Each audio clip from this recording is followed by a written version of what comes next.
saya lakukan ini supaya kita benar-benar bisa bersama-sama mendapatkan layanan yang lebih baik. Jangan sampai sistem yang jelek ini dimanfaatkan oleh oknum-oknum tertentu untuk meraih keuntungan di tengah penderitaan seller yang berjualan.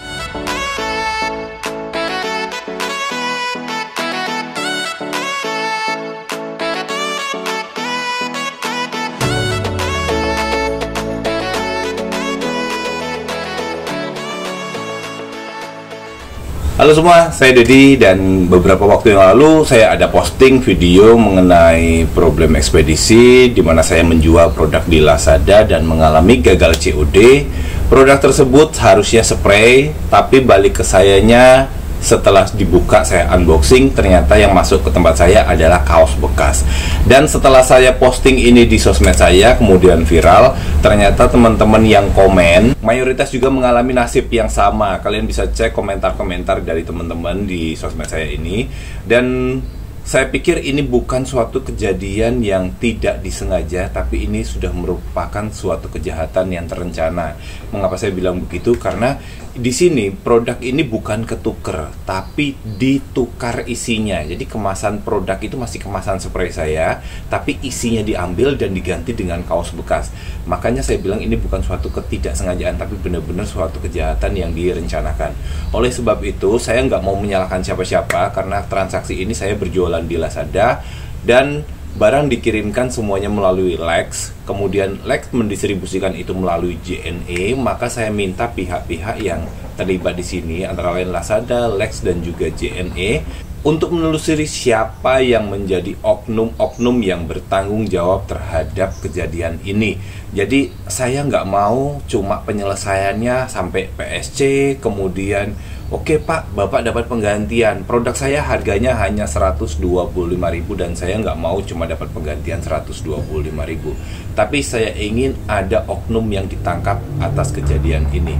Saya yakin dan percaya Lazada punya sistem yang canggih yang bisa menelusuri siapa oknum, baik itu kurirnya ataupun itu customernya yang bertanggung jawab terhadap kejadian ini. Lazada pasti bisa menemukan melalui kerjasama dengan Lex dan juga JNE. Saya ingin pihak-pihak yang terlibat langsung di sini, yaitu Lazada, Lex, dan juga JNE, menelusuri siapa oknum yang ada di balik kejadian ini. Apakah dia kurir ataukah dia customer?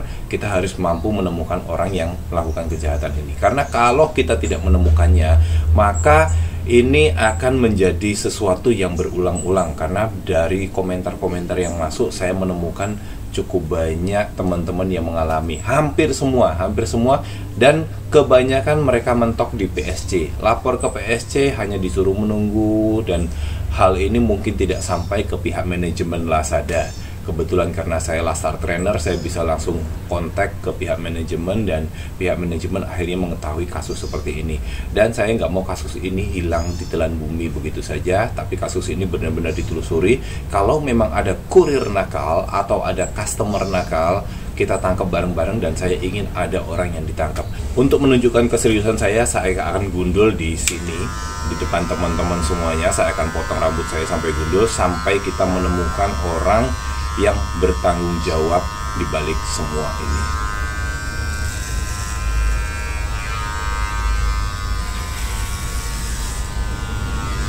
Kalau kalian setuju,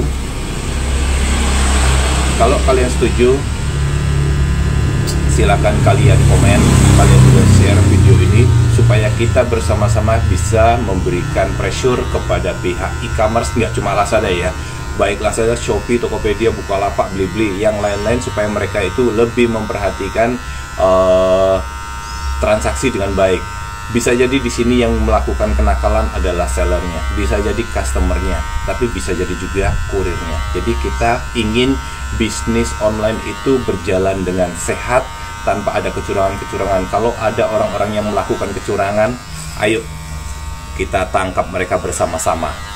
Biar juga Lazada itu bisa menjadi e-commerce yang benar-benar menjadi kepercayaan di mata customer dan juga dipercaya oleh seller.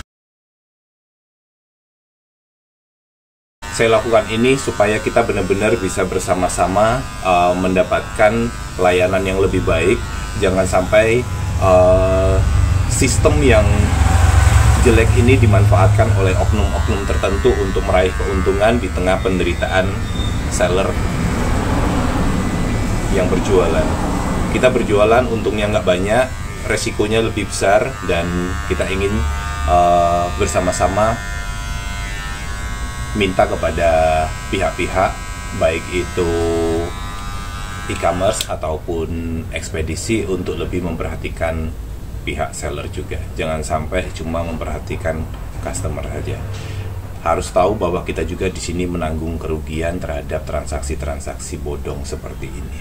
Kalau kalian setuju dengan saya, silakan komen dan juga share video ini supaya semakin banyak teman-teman yang melek. Dan kalau kalian mengalami hal yang serupa dengan saya, jangan diam saja, tapi viralkan hal-hal seperti ini supaya pihak manajemen, pihak e-commerce, pihak ekspedisi tahu banyak maling-malingnya di tempat mereka. Dan kita nggak mau bisnis kita ini, barang-barang kita dicuri terus oleh oknum-oknum ini. Kalau bisa kita tangkap mereka bersama-sama, kita pidanakan biar kapok, biar ada unsur jerahnya. Oke, sekian aja video dari saya, dan mudah-mudahan video ini menginspirasi teman-teman semuanya untuk kita lebih berani untuk memperjuangkan hak kita sebagai seller, dan kita tidak lagi dirugikan oleh kasus-kasus seperti ini. Thank you, dan sampai jumpa di video selanjutnya. See you.